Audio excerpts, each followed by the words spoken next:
Stéphane Bureau.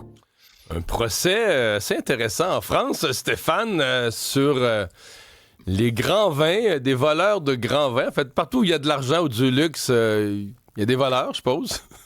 Alors, c'est une série de bonnes histoires, puis je me suis dit, c'est vendredi, c'est l'Action de grâce aux États-Unis, il se passe pas grand-chose dans l'actualité chez nos voisins du Sud, et puis donc une série d'anecdotes qui finissent par raconter une histoire.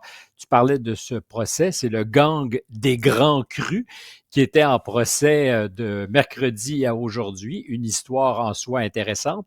Cette semaine, un peu plus tôt, c'était dans le Washington Post en une, un couple qui s'est présenté à l'auberge provençale en banlieue de Washington et qui demande à visiter le cellier.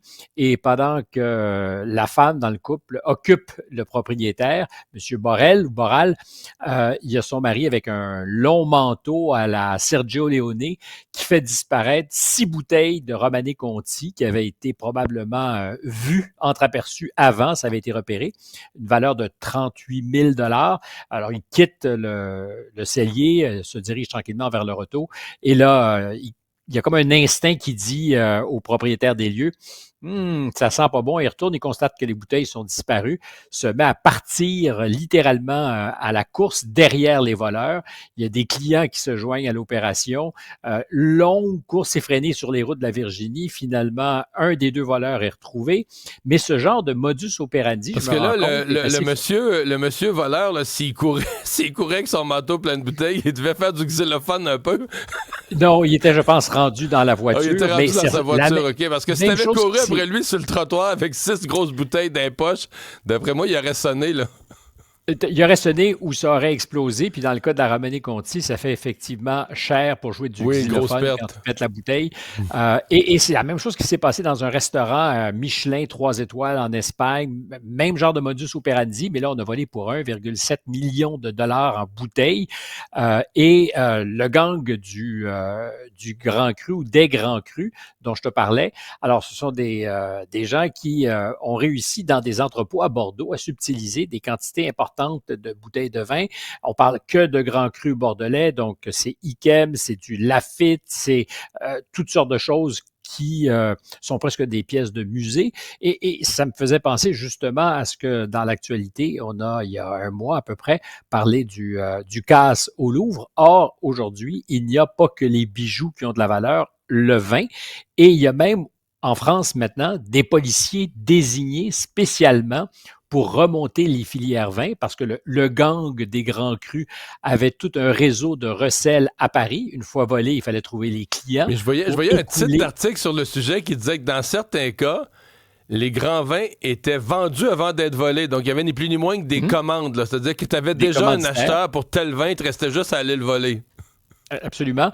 Et on s'attaque, comme à une autre époque, au coffre-fort, aux caves à vin. C'est arrivé chez Michel Rostand, restaurateur à Paris, où par littéralement le sous-sol, on a défoncé dans la nuit le cellier pour aller chercher quoi, encore une fois, des grands Bourgognes, des Romanée Conti à hauteur d'à peu près 1 million de dollars.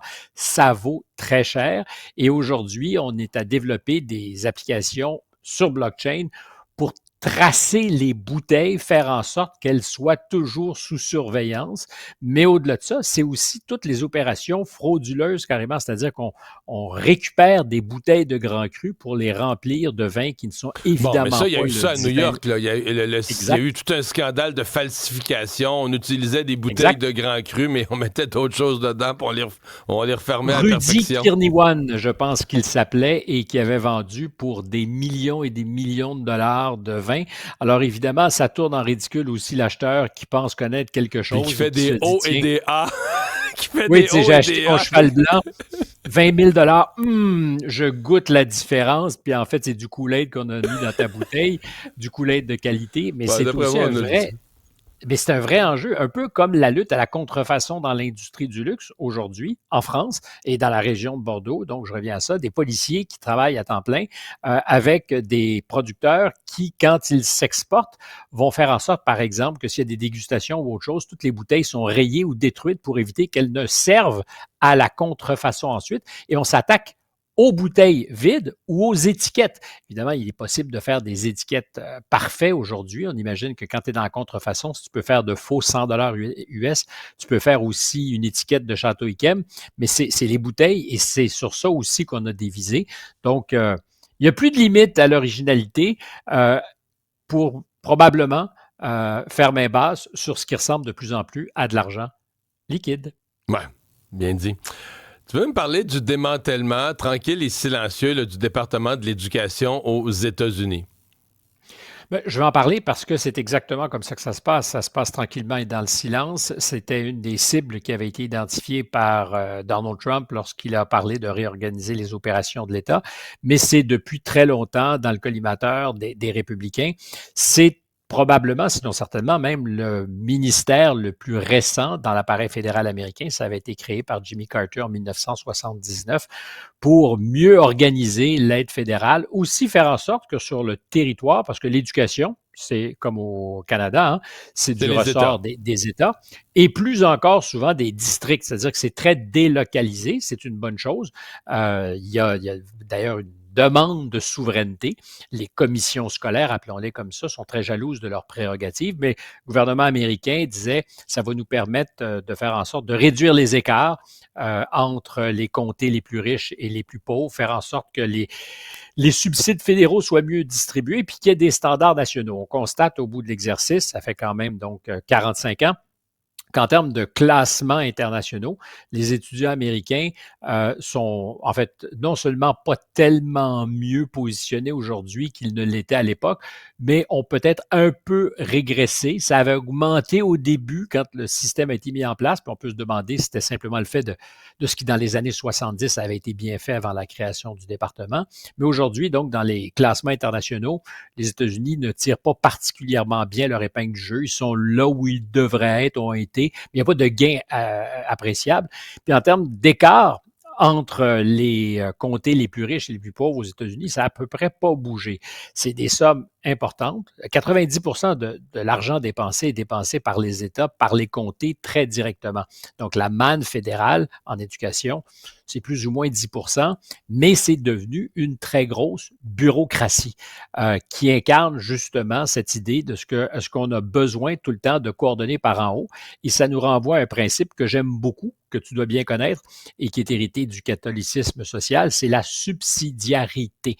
Tu offres des services et tu les dispenses au niveau le plus proche possible du client et de ta clientèle. Et je te disais que ça se fait silencieusement. Alors, il y a des gens, évidemment, qui ont crié, qui ont hurlé que c'était une hérésie que de le faire, puis on verra sur la distance que ça change.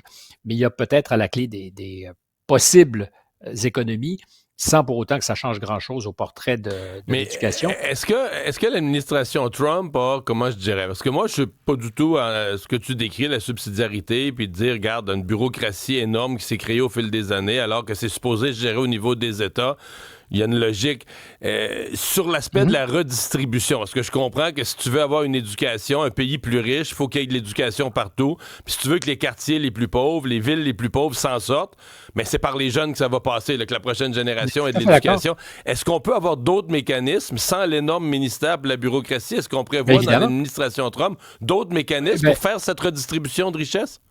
Poser la question, c'est d'y répondre. D'abord, l'argent fédéral est marginal dans le total de l'équation de l'éducation aux États-Unis, sauf pour les universités. Mais là où ça compte, quant à moi, d'abord, c'est le primaire.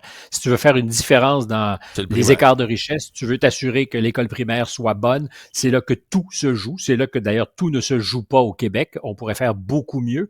C'est sous-valorisé. On nous parle toujours des universités, très rarement des écoles primaires. Puis moi, je pense que la clé de tout, la première marche, celle qui permet une redistribution des chances, c'est par l'école primaire que ça passe. Donc, le gouvernement fédéral distribue de l'argent, peut continuer à distribuer de l'argent et laisser aux autorités locales le soin de décider comment il est distribué cet argent. Parce que c'est ça, la centralisation des fédérations. On en sait quelque chose au Canada. Ça commence par le fédéral donne de l'argent au nom de la redistribution. Puis une couple d'années après, le fédéral se dit « Ouais, mais tant qu'à donner de l'argent, moi... » Je vais m'en mêler. Je vais m'en mêler, je vais mettre mes conditions, je vais te dire, je vais donner de l'argent si tu fais ci, si tu fais ça. Ben, c'est ça la centralisation, là. Et tout ce que tu peux souhaiter d'une organisation centralisée, c'est des standards. C'est-à-dire que on distribue l'argent et nous, on s'attend à ce que sur les examens, vous ayez tel type de résultats. La manière de les obtenir ne devrait pas obséder les gens à Washington pour des élèves qui sont en Oregon ou qui sont dans le Maine. Ça va se gérer localement. Il y a de l'intelligence, il y a de la compétence, puis on connaît ces clientèles beaucoup mieux qu'on peut les imaginer de très loin dans la capitale fédérale. Donc, c'est tout à fait possible. C'est une logique qui serait, je dirais, par extension applicable au Québec. Le ministère de l'Éducation aurait-il, je dirais, vocation à en faire moins et à imposer des standards? Ça, c'est bien. Tu t'imposes des standards. Il faut qu'un élève qui sort du primaire ou du secondaire ait réussi à cocher des cases, réussisse tel test. Mais il y a des gens qui, dans leur communauté, connaissent leur clientèle, à qui on donne l'argent, puis on pourrait peut-être aussi le soin de trouver la bonne méthode. Alors, je ne suis pas en train de partir une polémique sur le Québec, mais c'est clair qu'aux États-Unis, c'était l'essentiel du système. Donc, ce ministère s'est créé. C'est une espèce de nouvelle protubérance dans l'appareil fédéral qui s'est gonflée au fil des années, sans pour autant, pour ce qu'on en comprend, je suis profane, je le dis toujours, je ne suis pas un spécialiste de l'éducation, mais pour avoir un peu passé de temps à étudier ça, tu dis, est-ce que ça va faire une colossale différence? Non. Et il est possible qu'il y ait même de l'argent à récupérer qui pourrait être investi directement dans les classes auprès des élèves. Remis dans les écoles. Hey, merci.